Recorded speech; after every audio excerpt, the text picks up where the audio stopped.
அனைவருக்கும் வணக்கம். இன்று இந்த கல்வி செல்வம் சேனலுக்கு வந்திருக்கும் உங்கள் அனைவருக்கும் என் மனமார்ந்த நன்றி. தெய்வப்புலவர் திருவள்ளுவர் எழுதிய திருக்குறள் உலக பொதுமறை எனவும் அறநூல் எனவும் போற்றப்படுகிறது. திருக்குறளுக்கு பலர் உரை எழுதியிருக்கிறார்கள். அதில் பரிமேலழகர் உரையே மிகச் சிறந்ததாகும்.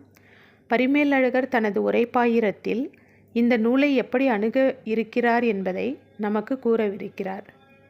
அறத்துப்பால், பொருட்பால், காமத்துப்பால் என திருவள்ளுவர் வரிசைப்படுத்தியதற்கு பரிமேலழகர் காரணம் கூறுகிறார்.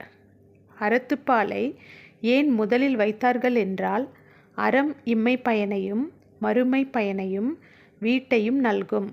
அதாவது இந்த உலக வாழ்க்கையிலும் அடுத்த பிறவியிலும் எப்பொழுதுமே இன்பமாக இருக்கக்கூடிய அழியாத நிலத்திலே வாழுகிற வாழ்க்கையான வீடு பேராகிய 3 பயனையும் அறத்துப்பால் நல்குகிறது. பொருட்பால் இம்மை பயனையும் மறுமை பயனையும் நல்கும், வீடு பேற்றை நல்காது. எனவே பொருட்பால் 2 பயன்களையே நல்குகிறது. காமத்துப்பால் இம்மை பயன் எனும் ஒன்றை மட்டுமே நல்கும். அதாவது இந்த உலகத்தில் மட்டும் இன்பமாக வாழ முடியும், அவ்வளவுதான். எனவே பரிமேலழகர் கூறுகிறார், திருவள்ளுவர் 3 பயன் தரும் அறத்துப்பாலை முதலிலும் 2 பயன் தரும் பொருட்பாலை இரண்டாவதாகவும் 1 பயன் மட்டுமே தரும் காமத்துப்பாலை மூன்றாவதாகவும் திருவள்ளுவர் வைத்ததாக கூறுகிறார். அதன் காரணம் என்னவென்றால், அறம் புரியாமல் பொருள் இன்பத்துள் போகக்கூடாது. போனால் அந்த சமுதாயம் அழிவிற்கு ஆட்படும். அறத்தின் எல்லைக்குள் ஓடினால்தான் பொருளும் இன்பமும் நிரந்தர இன்பம் தரும். சமுதாயத்தை நமது முன்னோர்கள் 2 பெரும் பிரிவுகளாக பிரித்தார்கள். 1 தனி வாழ்க்கை, 2 பொது வாழ்க்கை. தனி வாழ்க்கை கற்கும் பருவம், வாழும் பருவம், ஓயத் தொடங்கும் பருவம், ஓயும் பருவம் என்று 4 வகைப்படும். வடமொழியிலே பிரம்மச்சரியம், கிரகஸ்தம், வானப்பிரஸ்தம், சந்நியாசம் என்பார்கள். பொது வாழ்க்கை உற்பத்தியாளன், விநியோகஸ்தன், நிர்வாகி, கல்வியாளன் என 4 பகுதி ஆகும். இப்பொழுது அறத்துப்பால் 4 பிரிவுகளாக பிரிக்கப்பட்டுள்ளதை பார்ப்போம். பாயிரவியல் 4 அதிகாரங்களும், இல்லறவியல் 20 அதிகாரங்களும், துறவறவியல் 13 அதிகாரங்களும், ஊழியல் 1 அதிகாரம் என அறத்துப்பால் மொத்தம் 38 அதிகாரங்களை கொண்டுள்ளது. பரிமேலழகர் கூறுகிறார், இல்லறவியலில் ஆயத்த நிலையாக பிரம்மச்சரியமும், துறவறவியலின் ஆயத்த நிலையாக வானப்பிரஸ்தமும் இந்த 2 இயல்களிலேயே அடங்கும் என்று திருவள்ளுவர் கூறுவதாக எடுத்துக்கொள்கிறார். திருவள்ளுவர் தான் எடுத்துக்கொண்ட இலக்கியம் இனிதே முடிக்கும் பொருட்டு கடவுள் வாழ்த்து பாடத் தொடங்குகிறார். நாமும் இப்பொழுதுதான் முதல் அதிகாரமாகிய கடவுள் வாழ்த்துக்குள் இனிதே நுழைகிறோம். 1 அகர முதல எழுத்தெல்லாம் ஆதி பகவன் முதற்றே உலகு. பரிமேலழகர் உரையில் இலக்கண குறிப்புகள் நிறைய இடம்பெறும். நாம் இங்கு குறளுக்கான விளக்கத்தை மட்டும் எடுத்துக்கொள்ளப் போகிறோம். உரை: எழுத்தெல்லாம் அகர முதல. எழுத்துக்கள் எல்லாம் அகரமாகிய முதலை உடையன. அதுபோல உலகம் ஆதி பகவன் ஆகிய முதலை உடைத்து. இது தலைமை பற்றி வந்த எடுத்துக்காட்டுவமை.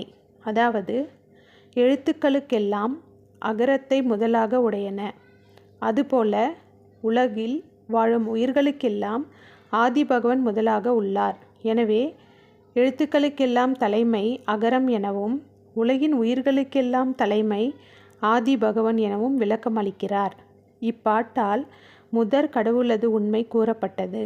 அதாவது உருவமும் இல்லாமல் அருவமும் இல்லாமல் நமது சக்திக்கும் புத்திக்கும் அப்பாற்பட்ட ஆதியும் அந்தமும் இல்லாத பரம்பொருளின் உண்மை இப்பாட்டால் கூறப்பட்டது என்பது பொருள்.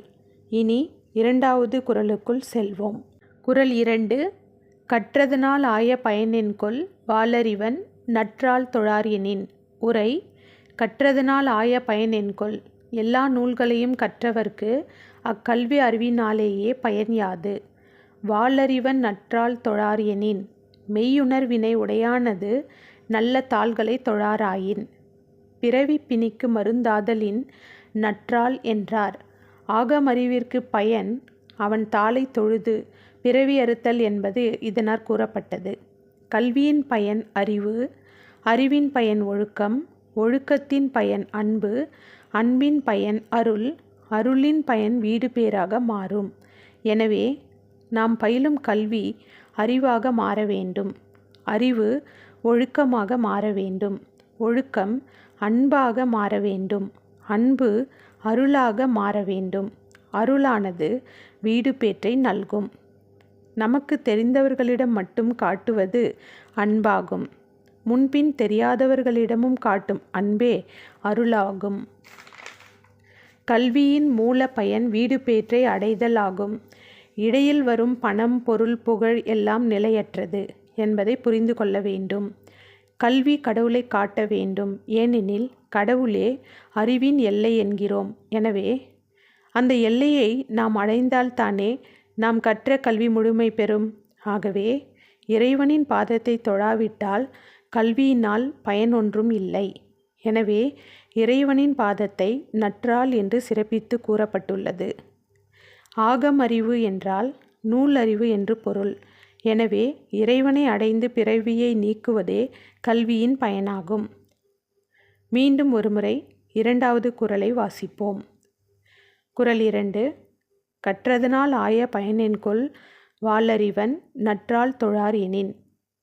இத்துடன் இந்த வகுப்பை நிறைவு செய்து இனி அடுத்த வீடியோவில் 3வது குறளுக்குள் செல்வோம். நமது கல்விச்செல்வம் சேனலை சப்ஸ்கிரைப் செய்து பெல் பட்டன் கிளிக் செய்து கொள்ளவும். நன்றி, வணக்கம்.